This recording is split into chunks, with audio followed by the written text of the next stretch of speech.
আজই ডাউনলোড করুন আর এনজয় করুন আপনার পছন্দের শো। আপনি এই বাড়িতে ফিরে এসেছেন মেঘা ম্যাডাম। এবার যে আমি আমার সম্পর্ক থেকে অনেক দূরে চলে যাব। আচ্ছা ঈশান, তোমরা ভাবলে কি করে যে একটা সামান্য মতামত প্রকাশের জন্য তোমাদের মা কাউকে এত বড় একটা শাস্তি দেবে? আমাদের মনে হয়নি মা, আমরা তো বিশ্বাস করতে পারছিলাম না, তাই জন্যই আমাদের সন্দেহ হচ্ছিল। I am so sorry Megha, I am so sorry তোমাকে এত কিছুর মধ্যে দিয়ে যেতে হলো। কিন্তু এটা করতে গিয়ে তুমি যেটা প্রমাণ করেছো, তুমি আমাদের সবাইকে বুঝিয়েছো যে তুমি মনের দিক থেকে কতটা শক্তিশালী। তোমার আত্মসম্মান, তোমার মূল্যবোধ কিচ্ছু কেনা যায় না। আর এসব করতে গিয়ে আমার মনের মধ্যে যে কি চলছিল সেটা আমার ছেলেরা কল্পনাও করতে পারে না। আমি যা বলেছিলাম তাই সত্যি প্রমাণিত হয়েছে। সত্যি আমার দেবীমা কখনো কারোর ক্ষতি করেন না।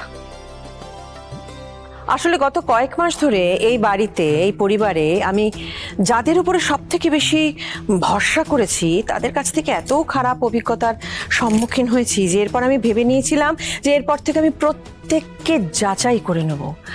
আর সেটা করতে গিয়ে মেঘা, তোমার মধ্যে আমি নিজেকে দেখতে পেয়েছি। তোমার বয়সে, মানে আমার যখন তোমার মতন বয়স ছিল তখন আমার মধ্যেও এরকমই তাগিদ ছিল, এরকমই আগুন ছিল। আমি কিন্তু ইন্দ্রাণীর সঙ্গে একমত, কারণ এই বয়সের ইন্দ্রাণীকে তো আমি দেখেছি, তোমাদের মধ্যে সত্যি অনেক মিল। আর এই সব কিছু করার জন্য আমার সঙ্গে যারা ছিল, যারা আমাকে সাপোর্ট করেছে, সেটা হলো রাজ আর সিদ্ধার্থ। কাকাই, তুমি আমাদের থেকে সবটা আড়াল করলে। বৌদির আদেশ ছিল, কি করবো বল। ও দিদি, তুমি তো আমাকেও বলতে পারতে, তাহলে আমিও তোমাদের প্ল্যানের পার্ট হতাম। হ্যাঁ, তোমার পেট পাতলা তো, তাই আর রিস্ক নেয়নি।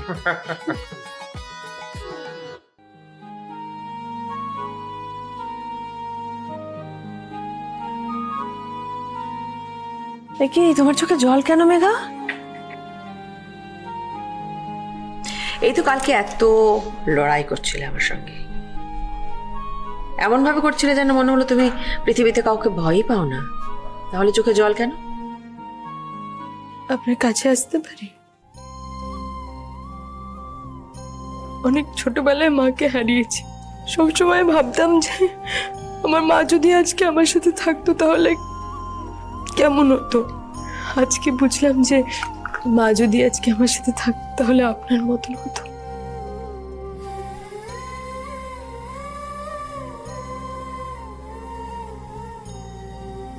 গত দুদিনে যা ঘটেছে আমি না সত্যি ভয় পেয়ে গেছিলাম।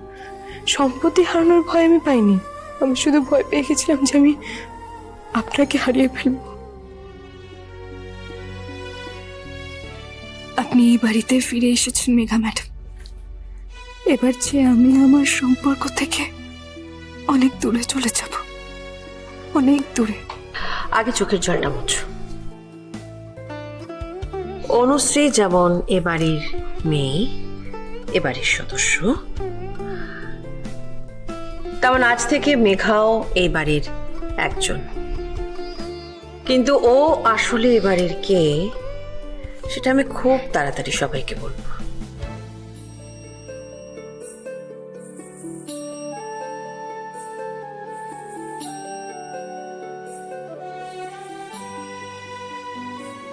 তুমি আমাদের স্কুলের প্রজেক্টটায় আয়ুষ, ঈশান আর অনুশ্রীর সঙ্গে থাকবে। আমি যা যা বলেছি সব ভুলে যাও। ভুলে গিয়ে নিজের দায়িত্ব নিয়ে প্রজেক্টটাতে থাকবে, কেমন?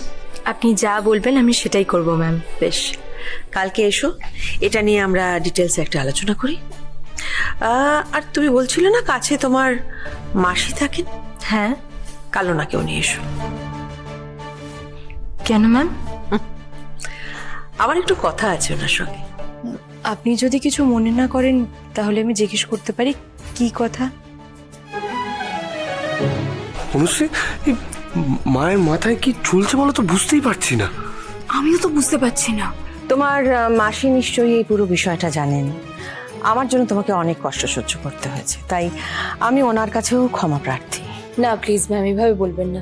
আপনি যা করেছেন তা তো আমার কথা ভেবেই করেছেন। হ্যাঁ নিশ্চয়ই, কোনো সন্দেহই নেই। আমি তোমার ভালোর কথা ভেবে করেছি, কিন্তু আমার মনে হয় আমার পদ্ধতিটা বোধহয় ঠিক ছিল না। আমি আপনার দিকটা বুঝতে পারছি না, প্লিজ এভাবে বলবেন না। Thank you. আর মা, তুমি তো এখন সমস্তটা ক্লিয়ার করেই দিয়েছো। হ্যাঁ, তাই আমার রাগ আর অভিমান কোনোটাই নেই। গ্রেট। বেশ কুসুম, যাও তো মেঘার জন্য একটু চা বানিয়ে নিয়ে এসো, মানে ও যেরকম চা খায়। দাঁড়াও,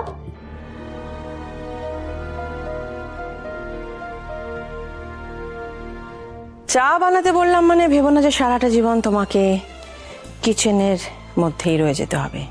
ভুলে যেও না, তুমি কিন্তু গাঙ্গুলি গ্রুপ অফ কোম্পানিজের ব্র্যান্ড অ্যাম্বাসেডর। মা সরি মা, আমি কন্ট্রোল করতে পারিনি, সরি। মা, ইউ আর দ্য বেস্ট।